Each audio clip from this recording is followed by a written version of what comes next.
उम्मीद है आप सब खैरियत से होंगे। अब हम नेक्स्ट अपना लेक्चर जो है वो कंटिन्यू करने जा रहे हैं, लेक्चर नंबर 7 अपना, जिसमें हम लोग देखेंगे एस्टिमेटिंग कॉस्ट। एस्टिमेटिंग कॉस्ट मतलब अंदाजा लगाना, किसके बारे में, कॉस्ट की जो है बारे में कि आपका जो प्रोजेक्ट है वो कंप्लीट होने के लिए टोटली उसको जो है वो कितने एक्सपेंसेस की जरूरत पड़ेगी। It predict how much money will be needed for a project, कि कितनी जो है पैसे की जरूरत पड़ेगी आपके प्रोजेक्ट को कंप्लीट होने में, उसके बारे में अंदाजा लगाना क्या कहलाता है, एस्टिमेटिंग। एस्टिमेट यानी अंदाजा लगाना। This include paying for the development team, जिसमें जो है आपको पे करने की जरूरत होती है टीम को, जो टूल्स उसमें यूज हो रहे हैं उनको पे करने के लिए, और जो आपके रिसोर्सेज हैं जो आप इस्तेमाल करने वाले हैं उस यानी इन तमाम फैक्टर्स पे आपकी कितनी कॉस्ट आने वाली है, आपने क्या करना है, उसको एस्टिमेट करना है, अंदाजा लगाना है। एक्यूरेट कॉस्ट एस्टिमेशन हेल्प करेगा, जब आपका एक एक्यूरेट आप जो है अंदाजा लगाते हैं वो आपकी किन चीजों की मदद करता है, टोटल एक बजट बनाने में कि कितनी आपकी उसमें कॉस्ट आ सकती है, और इंश्योर करता है कि कितनी मनी जो है वो आपके लिए जो है इनफ होगी, कितने में आपका प्रोजेक्ट जो है वो फुली डिवेलप होकर आपकी पास आ जाएगा। ठीक है, फिर उसके बाद आते हैं इसके फैक्टर्स। फैक्टर्स में सबसे पहले आता है डेवलपमेंट टीम।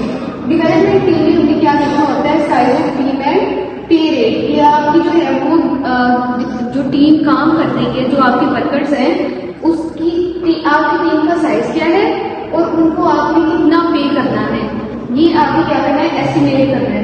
सेकेंड है टेक्नोलॉजी स्टैक। टेक्नोलॉजी यानी जो टूल्स और जो आप टेक्नोलॉजी उसमें यूज कर रहे हैं प्रोजेक्ट में, उस पर आपका टोटली जो है वो कितना बजट आने वाला है, कितनी कॉस्ट आएगी, वो देखना। Project duration. ड्यूरेशन मतलब कितने अर्से का है, जितना ज्यादा बड़ा प्रोजेक्ट होता है उस पर उतनी ही ज्यादा आपको क्या आती है, कॉस्ट आती है। रिस्क मैनेजमेंट, जो भी जो आप ये रिस्क आ रहे हैं जो फेस करने पड़ रहे हैं, जिससे रिलेटेड आपको प्रॉब्लम्स, उसके पोटेंशियल को क्या करना है आपने, किस तरह से हैंडल करेंगे, कॉस्ट के लिहाज से बहुत सारे आपको क्या कराते हैं, रिस्क मैनेजमेंट उसमें, यानी जिस तरह से जो है मार्केट में कोई चेंजिंग आ जाती है, आपको जो है वो उसके ऊपर जो है पूरी क्विकली आपको उसके ऊपर एक्शन लेना पड़ता है, तो उसके लिए आपको क्या लगती है, कॉस्ट लगती है।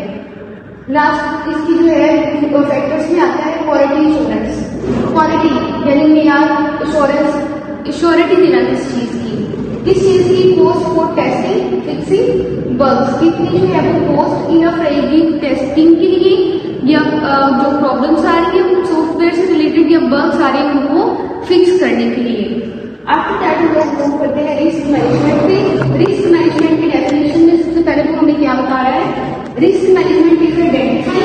रिस्क मैनेजमेंट में सबसे पहले हमें जो है वो जो है शनाख्त करनी है किस चीज की, कि किस तरह से आप लोग किसी भी प्रॉब्लम को सॉल्व कर सकते हैं जो कि आपके प्रोजेक्ट को इफेक्ट कर रही है। ठीक है, यानी आपको सबसे पहले क्या देखना होता है, इसमें सिवेरिटी देखनी होती है, जो जितनी ज्यादा नोयत का रिस्क होता है उसको सबसे पहले जो है हम लोग टॉप पे यानी प्रायोरिटाइज करते हैं, सबसे पहले उसको सॉल्व करने की कोशिश करते हैं, ताकि हमारा जो है वो प्रोजेक्ट ट्रैक पे रहे और किसी भी तरह की उसमें फ्लॉज ना, स्मूथली अपना वर्क करता रहे।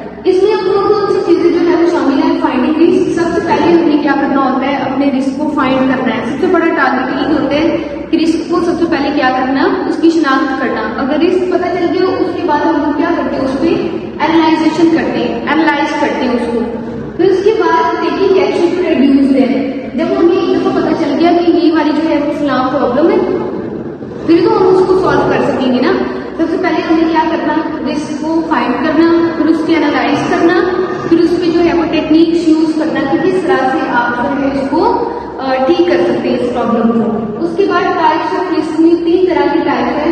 सबसे पहले हमारे पास आती है टेक्निकल रिस्क।